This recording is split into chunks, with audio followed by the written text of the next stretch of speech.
Good day, fam. Welcome back to my Tarot Tuesday. And today's guidance is gearing up for going into the solar eclipse on June 10th. And today I have Amor, which is rose quartz and celestilite, to assist in this guidance. And then I have silver sheen obsidian in the sacred geometry of the Merkaba. So I feel that this is really relevant from the cards that I pulled today.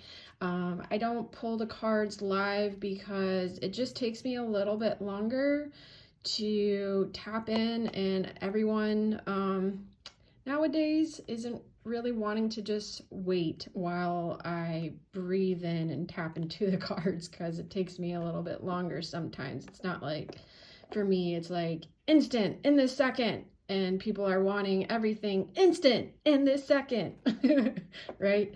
So today I'm using the Gaia Oracle by Toni, Carmine, Salerno, and Who Have You Come Here to Be by, well, there's like 3 different people, but I'll put it in the description box. All right, so today we have Amethyst. 2 cards came out today, like immediately. It was like most definitely came out like this is it.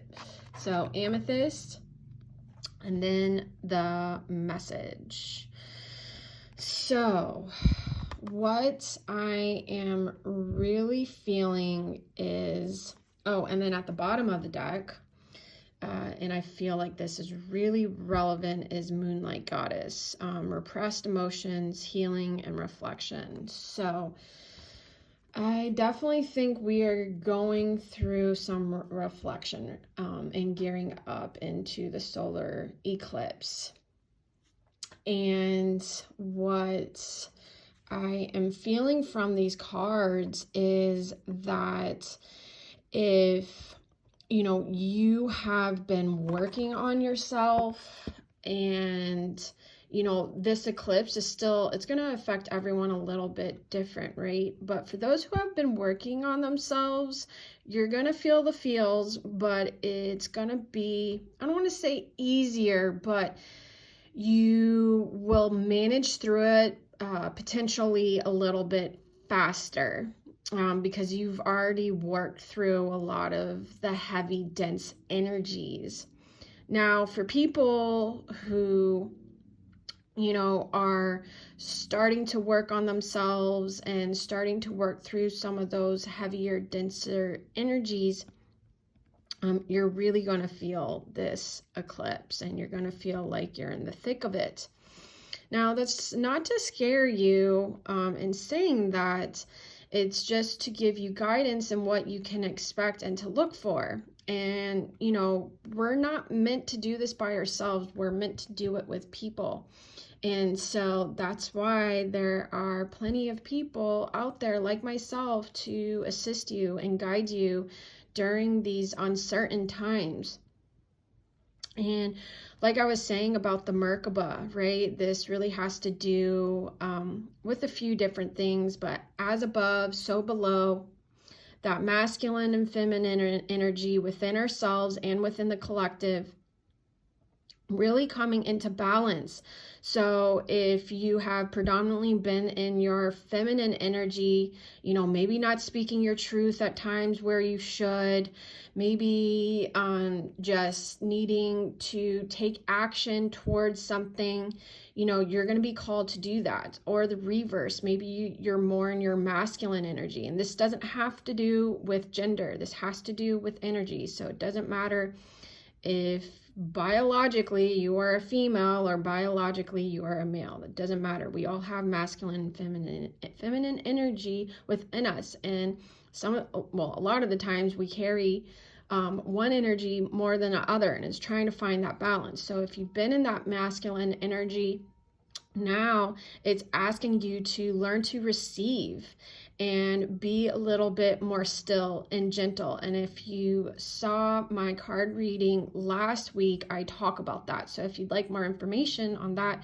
My card reading was actually about that last week, the divine feminine within us. So I really love this card because it has, sorry, my camera moved. You know, the sun here and the sun here, has the Merkaba here and the Merkaba here. So I'm really feeling a lot of reflection and going on. And then this being at the bottom of the deck, it was like, yes, there's a lot of inner reflection going on. But, you know, this really holds that feminine energy, right? And the angels and the goddesses and gods within us. But it's also saying, like, if you need help, call upon help. Spiritually, physically, mentally, emotionally, there are people here to help you as you work through this emotion.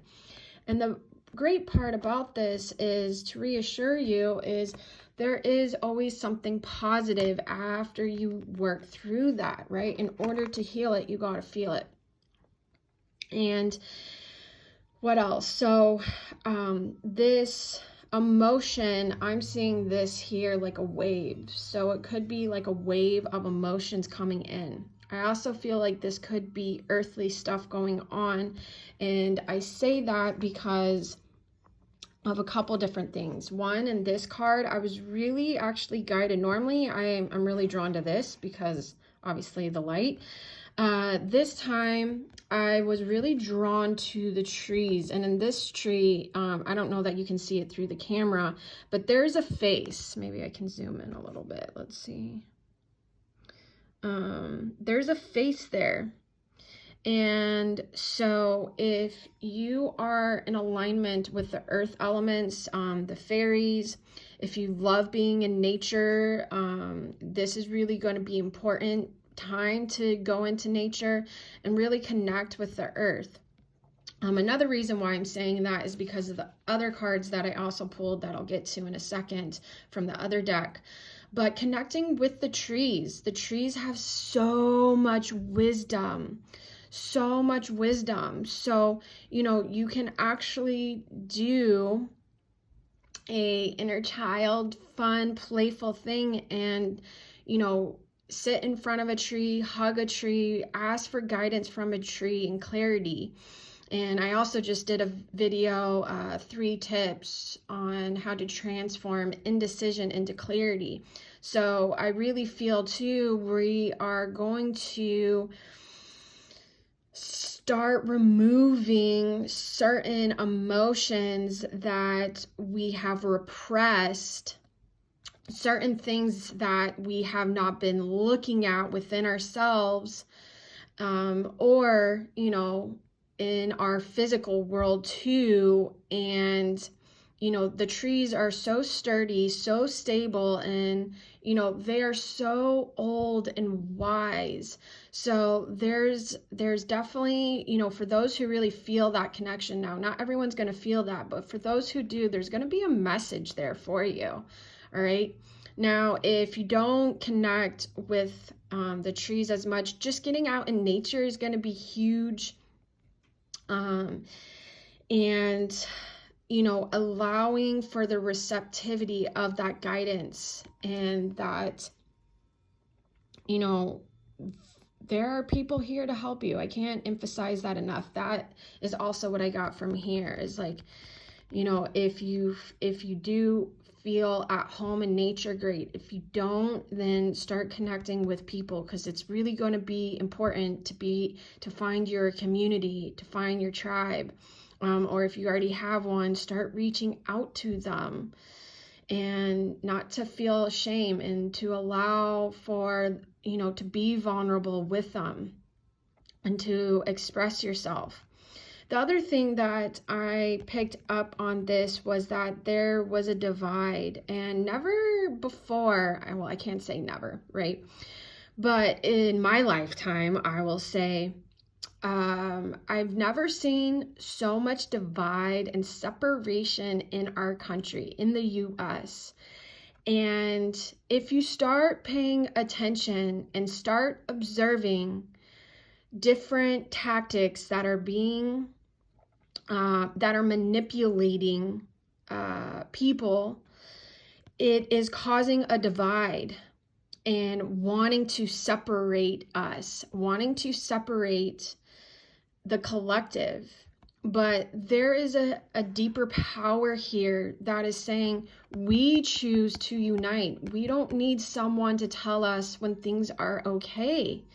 We start to decide when we are in unity, not someone else. So I really urge you, depending on what your perspective is at this time, to listen to others, because it's going to be really important for us to start to come together as a country and start listening to others and their viewpoints. And just because they have a different viewpoint doesn't mean that it's right or wrong, because within every truth, there is a half truth and a half false. So remember that when you are so certain in a situation that is supposed to be this way, there's always a half truth and a half false within that. All right. And as I literally just looked up, it was 11:11. So that is definitely a message for someone out there who needs to hear that. Now the other cards, balance. So we are definitely going through a balanced state right now, and that's where working with the Merkaba. So what I saw here, the symbol here, right? This is what it looks like more in the 3D version. Hold on, let me get it. Wait, I had it earlier, but it doesn't stay. Hold on. There we go. Sort of like that, okay? So this is more of the 3D version of the Merkaba, okay? You're just not seeing this center point coming out through, right? You're not seeing that 3D version in here. So this energy can be super beneficial at this time. For the triangle facing down is towards Mother Earth, and the triangle facing up is toward the father, right? So in creating that balance between the masculine and the feminine energy. And this again just gives that confirmation, and I love the affirmation below, so you can screenshot that if you want. And going through this, gearing up for this eclipse energy, you can really allow for the energies to work with you, allow for the energies to work through you. So I know when you're all in your feels, and I have a blog on that, to feel all the feels, you can go to my website, and that can assist you when you're feeling highly sensitive. Or you can work with me one-on-one if you'd like. So balance. I love this. No life circumstance can keep me from finding my center. So we're really being called right now to find our center and to take time to become centered and to balance myself each day. So this energy and doing this and releasing what no longer serves me, and make commitments carefully, but more importantly, release what no longer serves me at this time. This balanced energy is what's going to help you move through this and to get to this point. All right, and then the earth element was with it. So again, I can't emphasize enough getting into earth. I'm also feeling that there could be certain earth changes that is going to start to take place in June, and it may just be an energetic, we're not going to see it yet. It's not going to be in the physical plane yet. It's going to be more in the etheric plane. So we may not see it yet, but the earth energy, Mother Earth, is shifting and changing. And again, work that to your advantage. Don't let that scare you, but work it to your advantage. So start connecting with Earth and giving back to her. So the earth energy is nurturing. A deep bonding with the heart of Mother Earth is foundational for our spiritual health because it gives us a sense of purpose, invites us to be open and receptive, and reminds us of our interconnectedness with all of life. So that right there, that interconnectedness, how many times, I mean, I know I've felt it too, where you feel disconnected. And in today's world, you know, I've talked to different people. It's like we have become so disconnected from Mother Earth that she is, you know, wanting us to start to listen. And there are many of us who do already and are listening. But I can't urge you to enough to start to take that time and start to do it a little bit more. Make it, you know, potentially part of your daily practice in connecting with Mother Earth. And it can really take 5 minutes. And if you would, I'm pretty sure in my miracle mindedness practice, which you can find probably a little bit easier on my YouTube channel than through Instagram, because you can just look that up. Through one of the last few days, I did the earth element, so you can find that practice there. So I take time to let go of the busyness of life and embrace the quiet by taking a deep dive. So this really like ties in, deep dive. This is what I'm feeling, the deep dive in this card, the deep dive in this card. And really telling us to get back to Mother Earth, get into that receptivity mode to feel that interconnectedness as we start to, you know, reflect and heal, and to allow our emotions to work for us and through us. And at the end of the day, something positive is gonna happen. It always does, right? It always does. It always has that pendulum swing of going back and forth. All right, so I also have a video on the Merkaba, so you can also find that on YouTube. I have a Merkaba meditation for protection, specifically for protection. There's other ways to use it as well. Again, if you'd like more guidance, you can always contact me at jerriscofield.com, and the information will be linked in the description box. Lastly, you can start to set your intention for this eclipse energy. And remember, eclipse, it's eclipsing out certain energies that aren't serving you. So you can see where in your life something isn't serving you at this time, and, you know, write, journal, clear out. You can do, you know, a certain ritual or practice for it, whatever, you know, you feel called to do. You can do a meditation, you can do a prayer, you can do journaling, you can do working with the elements, working with the earth element. Obviously, that's coming up hugely. Gosh, listening to music, dancing, you know, whatever you really feel connected to, art, and creativity, creating. So allowing that to be a certain practice or ritual, having that intention prior going into it, right? All right, guys, so I hope you have a grateful day, and of course, alchemize your life.